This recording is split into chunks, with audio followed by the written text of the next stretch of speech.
Good morning, Sunday morning.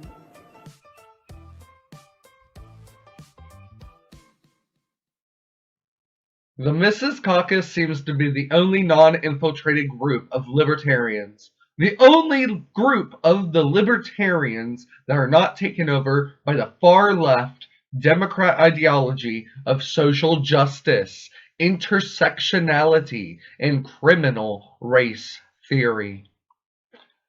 While these are the same types who are also likely to want the abolition of civil rights law, along with the pushing of the ideas of Antifa, and taking pictures and welcoming Black Lives Matter rioters who riot and destroy private property into the movement. They are allowing these non-libertarians into the movement, turning to political correctness and leftist talking points. Jo Jorgensen said she would change the movement of the Libertarian Party, and that's exactly what we are seeing right here. With her campaign, that was her goal. Going full SJW, going woke, going Black Lives Matter, welcoming in non-libertarians and splitting the Libertarian Party, while she only received 1/3 of the vote of Gary Johnson, as she was the worst candidate for the Libertarian Party in 2020.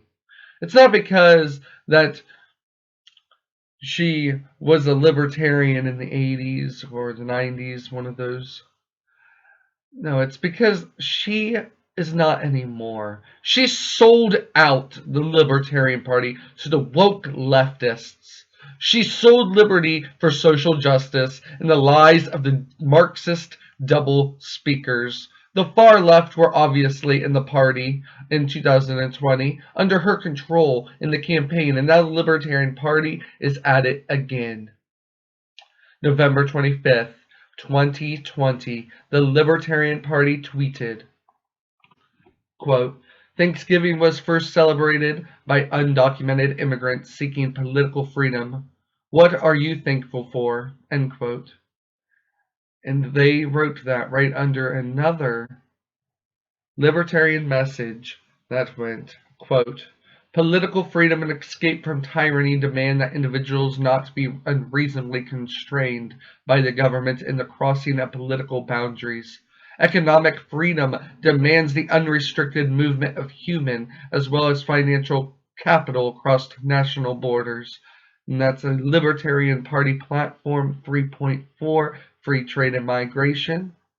Right there, they've exposed their own platform. They have said that they want open borders and fraud as well. Fraud and open borders is what that passage is allowing. When you get to the grit of what it really, truly means, almost why a constitutional pushing party would beat the snot out of any candidate that the Libertarian Party pushes these days.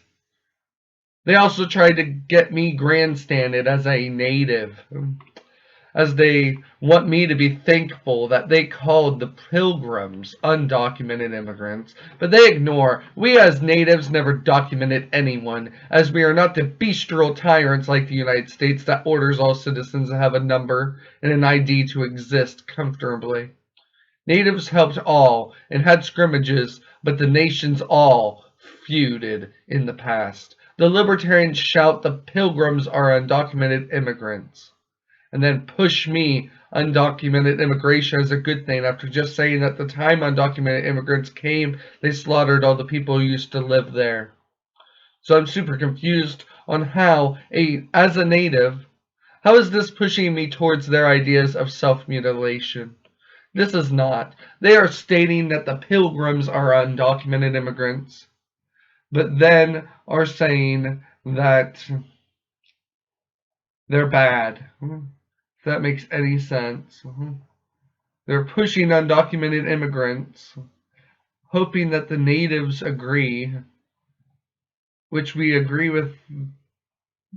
We don't even agree with that because we never documented our immigrants. We never had a documentation of immigrants. But if they are undocumented immigrants and you're comparing them to nowadays, is there going to be a genocide that's going to happen? Libertarian Party, what exactly are you saying here? If the Pilgrims are undocumented immigrants, then you're making an argument to natives why we must ban undocumented immigrants. And okay, sure. But instead the Libertarians do doublespeak of their own, because they have become the leftists that they are portraying and trying to push into their movement. They have taken on political correctness, their doublespeak language. It's because they have fallen into the liberal contradiction. We're all liberals, SJWs, Marxists, Socialists, Communists, Antifa members.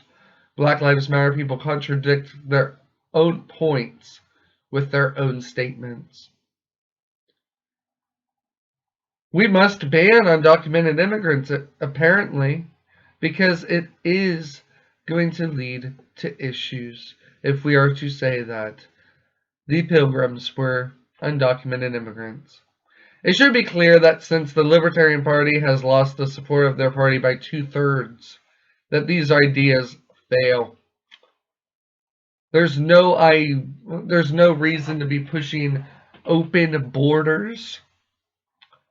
Any of these Democrat issue thought lines that are completely stuck on doublespeak, trying to call the colonizers undocumented immigrants while you're against the colonizers, but you're for the now undocumented immigrants, is a conundrum that doesn't even make sense. This is my show where I cover Democrat issues, and the fact that the Libertarian Party is being talked about right now in this show, that says it all. They're heading into a liberal far-left direction. And those who don't see the culture war exists and why, they will not see why this even matters. I also have a documentary for educational purposes, The Culture War. Be woke about the woke. The ideas must meet the people. The party must see that the people will not vote for your new far-left direction. The Libertarian Party, you need to stand for liberty. You need to stand for liberty again. Stand for liberty. Liberty alone. Equality. Equality alone. Individualism will die in the ideas of far left. Don't ignore reality. If a Mises Caucus, Mises Institute candidate is not set forth, the message may just leave the party now. Because the weight has been so terribly going against reality. I like a constitutional republic, the rights given. I like that way better than a chief. That's why I'm not in a reservation.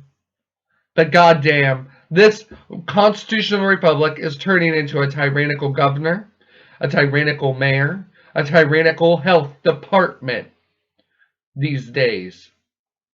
And the Libertarian Party is ignoring the whole situation and focusing on sounding like an SJW woke trash.